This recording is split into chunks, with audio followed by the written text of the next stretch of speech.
Welcome back, everyone. You know, mental illnesses are all around us, and with May being Mental Health Awareness Month, here on Great Day, Louisiana, we want to continue the conversation on why mental health matters. I'm out here at Avenues Recovery Center because we're talking about a really interesting connection today between mental health and substance abuse. Please help me welcome to the show Robert Fazikis. He is the clinical director here at Avenues Recovery Center. Hello, my good sir. Good morning. Thanks for having me. Thanks so much for having us this morning. And you know, look, mental health, I am passionate about this topic. It is so important that we talk about it not only during the month of May, but all throughout the year. But preparing for this interview, I learned something really interesting, that there is a connection between mental health and substance abuse. It's actually called a co-occurring disorder. What can you tell us about that? Sure, absolutely. So SAMHSA, Substance Abuse Mental Health Services Administration, in 2018 published a study where 9.2 million adults in the United States suffer with a co-occurring disorder.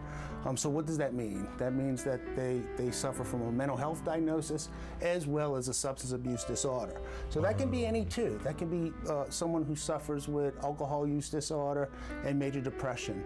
Someone perhaps who suffers with schizophrenia and they suffer from a cocaine use disorder. So it's two diagnoses that are happening at the same time. And why does that connection happen? What about having one leads to the other?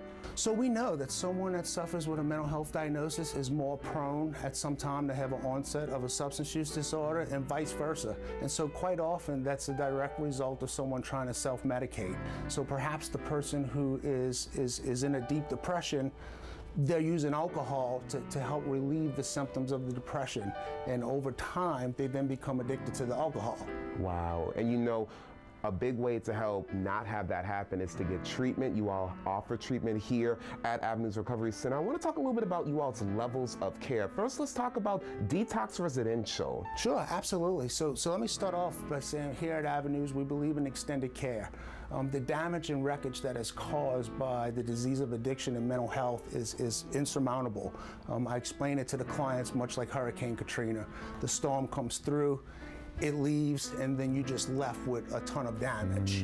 And so recovery is a process, not a destination. And so every day clean and sober is extremely important. So we do have various levels of care. I'll start off with detox. That ranges anywhere from 7 to 10 days. However, we have seen some individuals, you know, perhaps it's longer. So while in our detox program, our main goal is to get that individual comfortable and to make sure that we safely get them through detox so we can get them to that next level of care. Makes sense. And then you also offer PHP and IOP, which are some other services. Absolutely, and residential. So hopefully, once the client goes through detox, they'll be willing to come into our residential program, right? And so by being in our residential program, they're gonna have 24-hour medical care, 35 hours of clinical programming per week led by recovery support specialists and licensed therapists, right? That's going to include psychoeducation groups, focus groups, community groups, to really help get those clients engaged, teach them about the disease of addiction, mental health, and help give them the coping skills that they need so that they can move on with their journey of recovery. And all that happens here at Avenues. And you know, besides getting the help that obviously they need, you all have some fun things that you all do here as well. Tell me a little bit about that. How do y'all build that community? So it's really important here at Avenues that we teach the clients and show them that recovery can be a life worth living, that they can have a good time, that they can have fun, they can be themselves, but yet they can have a great time doing it, right?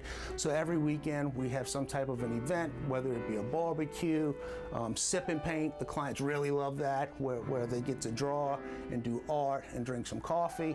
And then once a month, we bring our clients to an outside event. So just recently, we brought them to the Angola Rodeo, puts them out in the real world, allows them to experience life, and then come back and process that, the feelings that they had, where they triggered, and really help build their confidence, because at some point, they're gonna have to go back into the real world. And for people who are wondering what types of substance abuse you all work with, what types are they? Sure. So some of the main ones: alcoholism, opiate addiction, cocaine. We're seeing a lot of meth. But we also see a lot of people addicted to benzodiazepines, you know, so Xanax, Valium, drugs of that class. So here we can treat it all. We have a multidisciplinary staff that is, addictionologists, nurse practitioners, licensed clinicians, and a very passionate behavioral health tech staff that is here to welcome everyone that comes through our door with the dignity and respect that they deserve. If you feel like you're somebody who may be suffering with substance abuse, or you may know somebody who may need to go through treatment, look no further than Avenues Recovery Center. Head over to their website, avenuesrecovery.com, or give their admissions call center a call at 504-608-5060. They have 2 locations, one in Covington and one in Metairie. We'll be right back.